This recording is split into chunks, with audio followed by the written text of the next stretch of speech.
नमस्कार दोस्तों, मनसा वाचा कर्मणा में आपका एक बार फिर स्वागत है।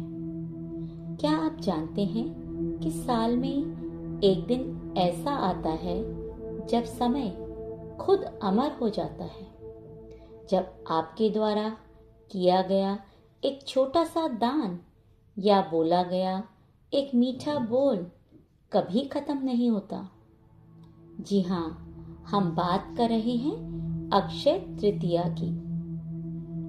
आज के इस वीडियो में हम न केवल इस दिन के महत्व को समझेंगे, बल्कि एक ऐसी पौराणिक कथा भी जानेंगे जो आपको यह सोचने पर मजबूर कर देगी कि असली अक्षय धन क्या है।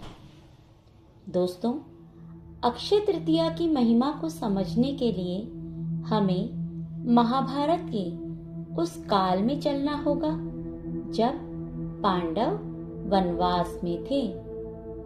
उनके पास एक दिव्य अक्षय पात्र था जिससे सबको भोजन मिलता था। लेकिन उस अक्षय पात्र की एक शर्त थी। द्रौपदी के भोजन करने के बाद उसमें अन्न समाप्त हो जाता था। एक बार की बात है, जब द्रौपदी भोजन कर चुकी थी, तभी दुर्वासा ऋषि अपने 1000 शिष्यों के साथ अतिथि बनकर आ गए। कुटिया में अन्न का एक दाना भी न था। द्रौपदी ने संकट में कृष्ण को पुकारा।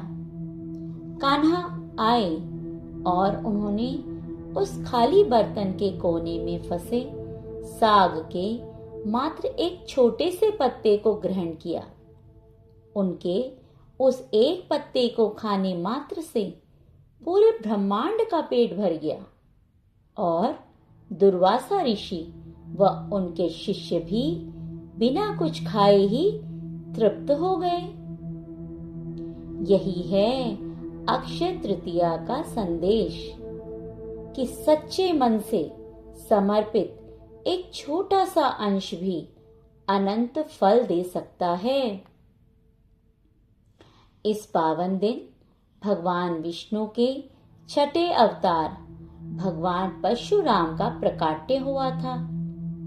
उनका शस्त्र परशु फरसा अन्याय के विनाश का प्रतीक है, तो उनका शास्त्र ज्ञान मानवता की रक्षा का।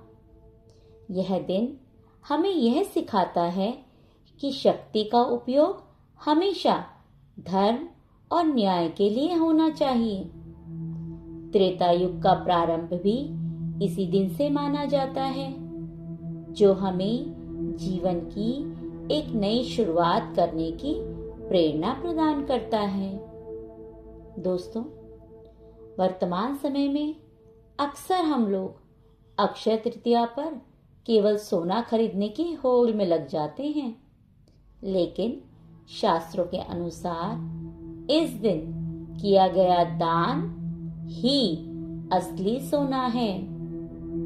यदि हम इसे मनसा वाचा कर्मणा की दृष्टि से देखें तो कर्मणा अर्थात चिलचिलाती गर्मी में यदि किसी प्यासे को पानी पिलाना या पंखा दान करना ही सबसे बड़ा पुण्य है।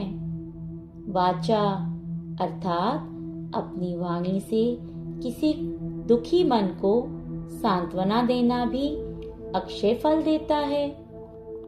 मनसा अपने भीतर के क्रोध और अहंकार को त्याग कर प्रेम का संकल्प लेना ही वास्तविक अक्षय निवेश है।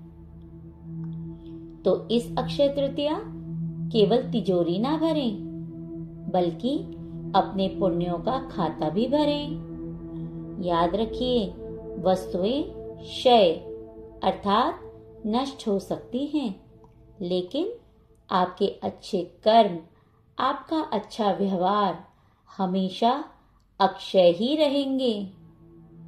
आपको यह जानकारी कैसी लगी? कमेंट में जय श्री कृष्ण लिखकर हमें ज़रूर बताएं और अपने अपनों के साथ इस वीडियो को साझा अवश्य करें। मिलते हैं अगले वीडियो में। तब तक के लिए मन, वचन और कर्म से शुद्ध रहें। धन्यवाद।